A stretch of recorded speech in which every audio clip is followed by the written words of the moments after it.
Mheshimiwa Rais, kwa hivi sasa naomba kumwalika Meja Jenerali Kiugu ili aweze kuendelea na ratiba iliyosalia.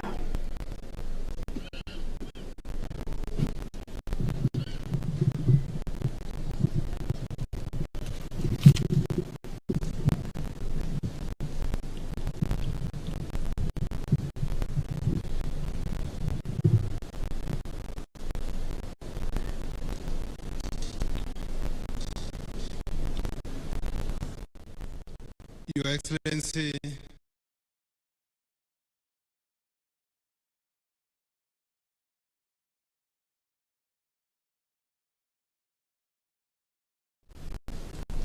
Your Excellency, First Lady,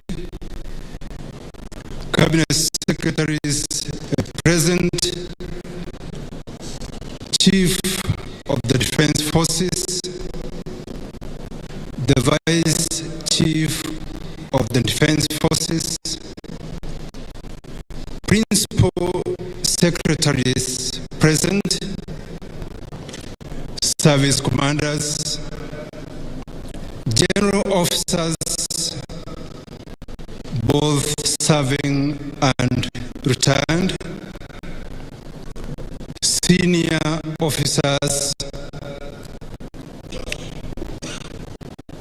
members of the Military Wives Association of Kenya,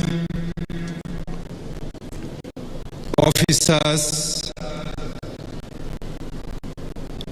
Defense Forces Sergeant Major and Service Sergeant Majors, NCOs, family members,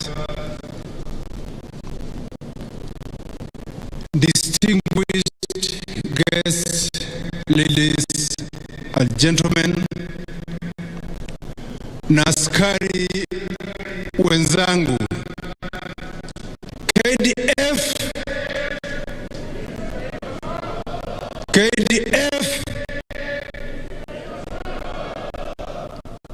Your Excellency, The presentations that have been done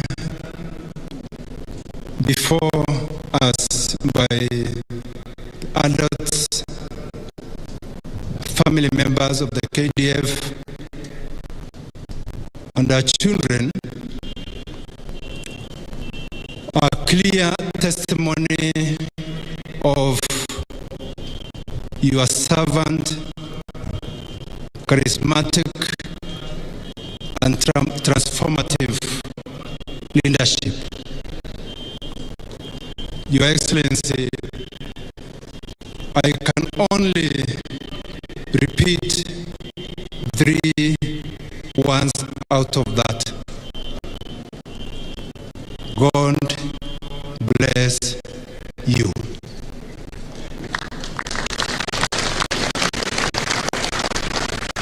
It is now my honor and duty to invite the Chief of the Defense Forces to make his remarks. Chief of the Defense Forces, sir.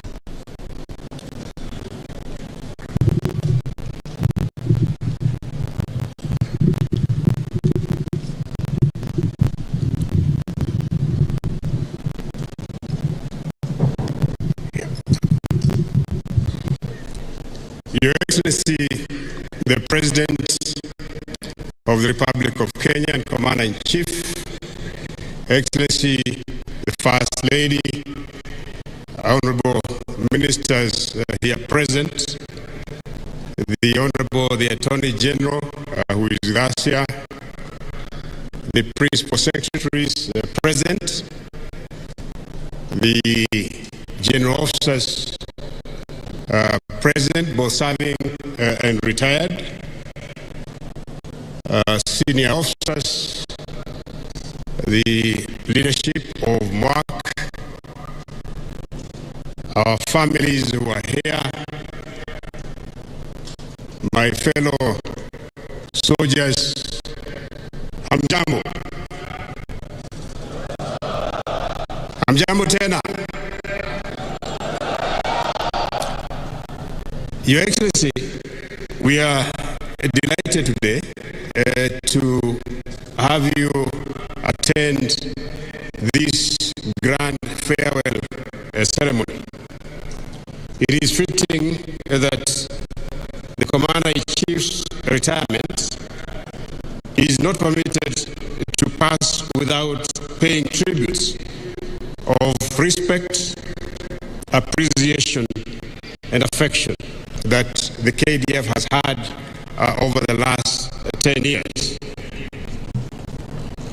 And therefore, sir, allow me, on behalf of all the officers and service members, both serving and retired, including our families here and those who are not here, to thank you very much for taking KDF to very high levels. It is true that as you retire, we'll be left with fond memories of your Excellency's trust and confidence in this institution of the Kenya Defense Forces. We have, as an institution, developed over the past 10 years huge capacities and capabilities across the entire defense spectrum, and this is manifested to a large extent in the number of troops that we currently have, the number of capabilities that have been shown in the documentary, and it is evident for anybody to see how far we have come. Today, we are proud in critical disciplines ranging from top-notch soldiering, who indeed are the arrowhead the KDF, to adept logisticians who support the arrowhead in all dimensions. Your Excellency, mandate of protecting the territorial integrity of Kenya in keeping with our motto, Ulinzi Daima. Your Excellency, I know you allow me to thank you very much, and we look forward to interacting with you even in your retirement. May I now humbly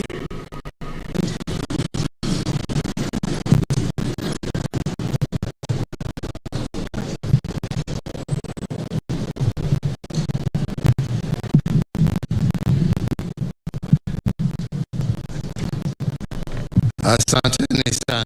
Thank you very much. Please be seated. And CDF, VCDF, service commanders, all general officers serving and those retired, and service members, officers of KDF, your families who are here present, these wonderful school children who have entertained us. Hamjambo. Hamjambo tena. KDF.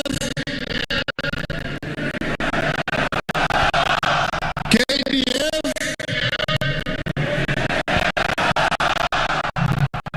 Asanteni sana. Mbele ya nisome hotuba kidogo niko naye hapa, ningewauliza kwa heshima ya Malkia ambaye aliaga jana usiku, kama tunaweza tusimame kwa dakika moja ya heshima.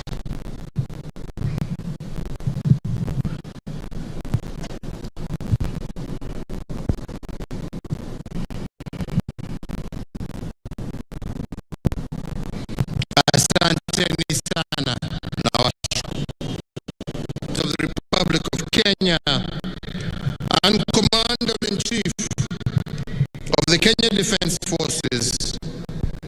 It has been a journey that we have walked together as Kenyans.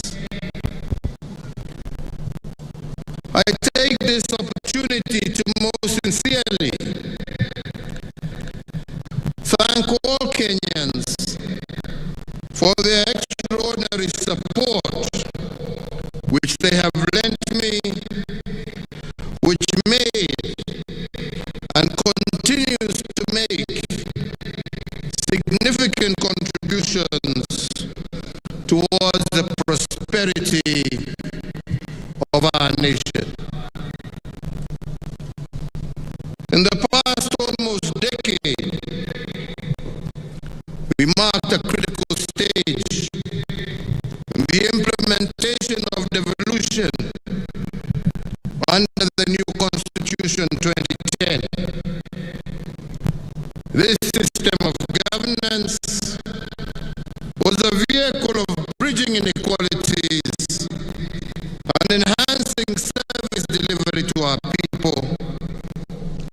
And despite challenges under devolved governance, I do believe that Kenya has attained significant social, economic, and political development, and has indeed enhanced its democracy. Our nation, Kenya,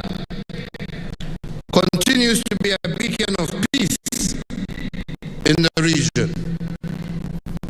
The stability and peaceful environment has enabled meaningful development across this country. And to this end, I must note that government institutions collectively undertook various roles to ensure this service delivery. However, it cannot be gainsaid that national security and stability are integral parts of our development. The ever-changing security environment and dynamism called for proactive security apparatuses.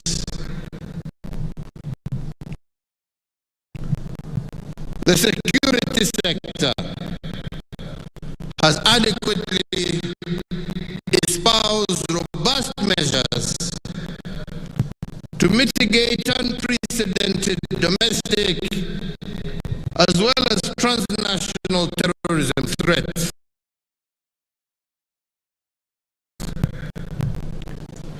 Indeed, our multi-agency engagement and efforts ensure that the security of our country, but also the stability of our region.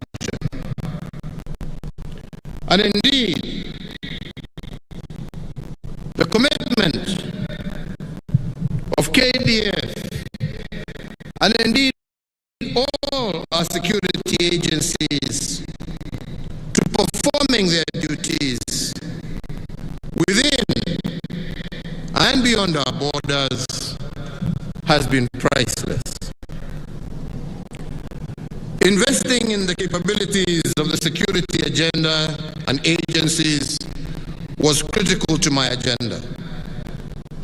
The modernized capabilities and the infrastructure, setting up at strategic locations around the country, ensured the security forces effectively undertook their constitutional mandate. In addition, the geostrategic military installations established in various parts of the country are a milestone for national, regional, as well as global security operations. On the other hand, as has been stated, the National Defense University, Kenya, will also spearhead strategic scholarly discourse in security while safeguarding Kenya's interests in the national as well as in the regional arena. So, ladies and gentlemen, I cannot emphasize enough that a peaceful and stable Kenya is founded on our unity,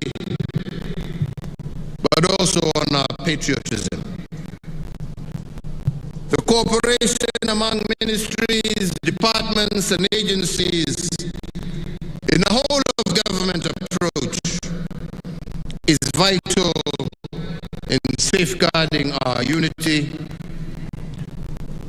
And the Big Four agenda, founded on an unwavering desire conditions, I do believe is a development blueprint to enhance service delivery and to improve lives through providing affordable universal health care, affordable housing, food security, as well as developing manufacturing for jobs. Whereas challenges remain, ladies and gentlemen, I do believe that there are several bright spots and good practices across our 47 counties. In actualizing the Big 4 action plan on the affordable healthcare pillar, hospitals have been constructed and rehabilitated across the country in Nairobi, Nyamira, Nyeri, Kiambu, Wajir, Samburu, Busia, just to name a few. But also in recognition of the role played by our security agencies, there has also been significant efforts in the construction of regional KDF hospitals in Nairobi, Isiolo, Eldoret, Nakuru, and soon Mombasa, amongst others, not to mention the police hospital and the prisons hospital, which are also now complete. These facilities will be able to offer specialized health services to all our security forces. So the infrastructure development during my tenure was affirmation of the promise to transform Kenya as a strategic frontier featuring strategic prioritized projects. These include the construction of the SDR, the road network across our country, including the Nairobi Expressway, Kenya's new shipyards in Mombasa and Kisumu, have all put our country on a global trajectory. In addition, ICT infrastructure has also enhanced the digitization of government services, not to mention an expanded electricity, as well as water connections to households across the country. So, ladies and gentlemen, allow me to mention today in particular that women are a pillar of any society that seeks to succeed. They have the potential to influence positive change.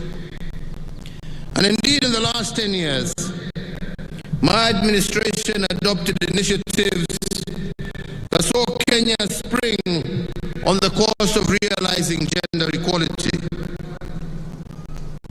Policies were championed in government departments and ministries to achieve gender equality and in the empowerment of women in governance.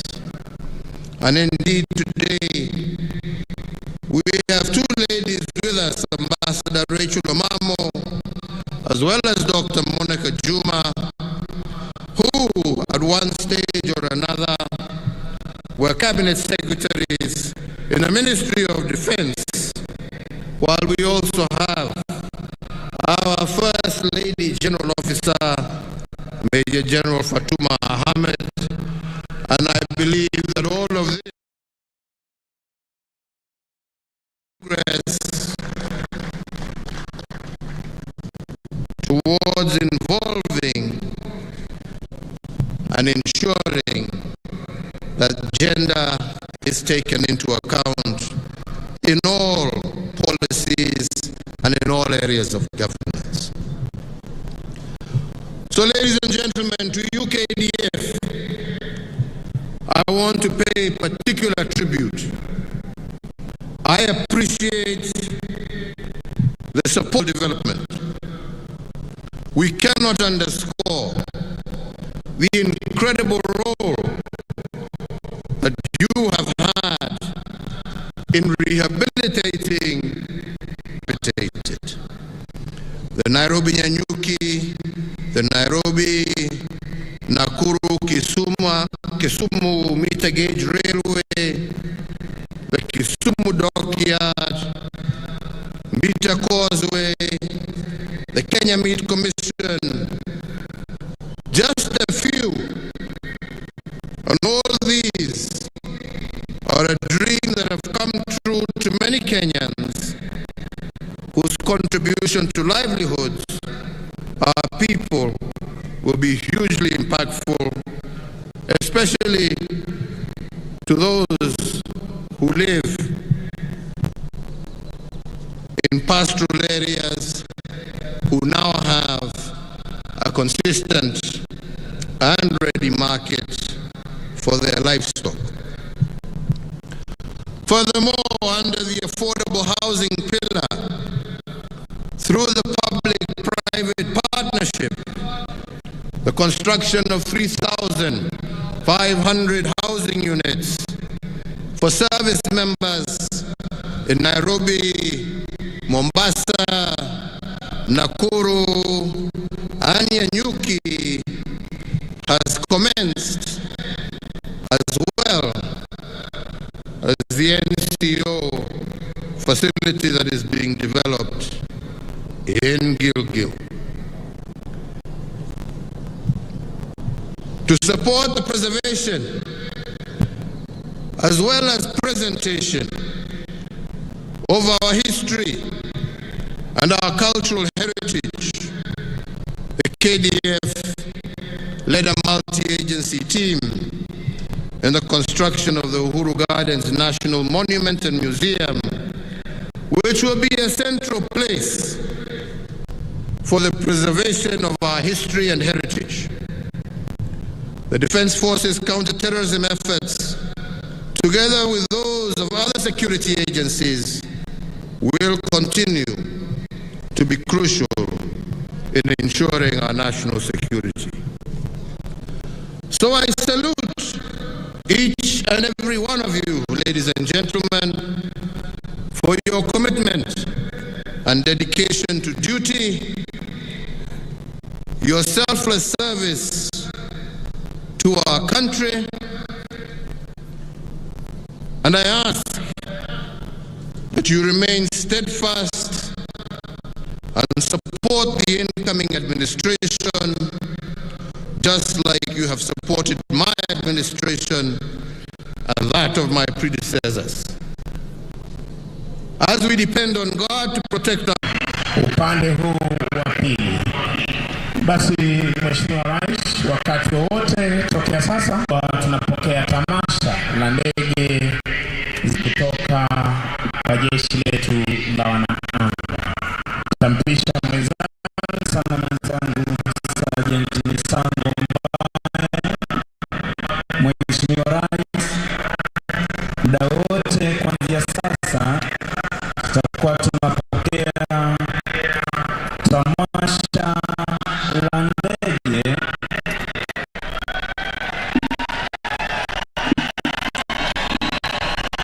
ikiwa ni heshima ya kuonana kutoka kwa jeshi letu la wanaanga.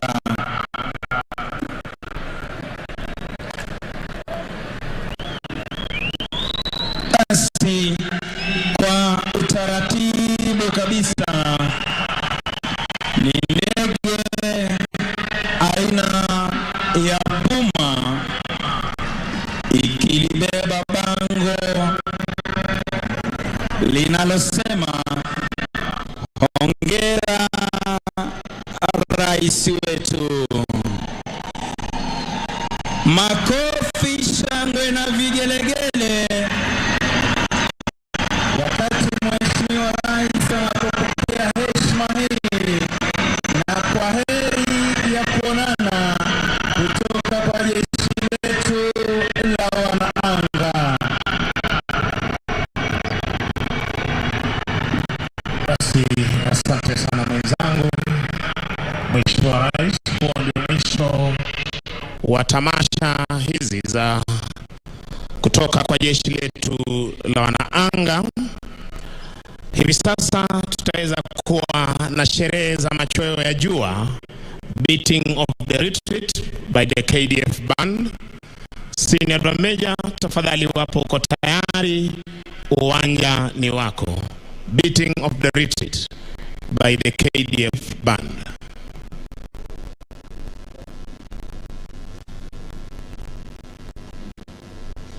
Basi tutakuwa tunapokea sherehe za machweo ya jua.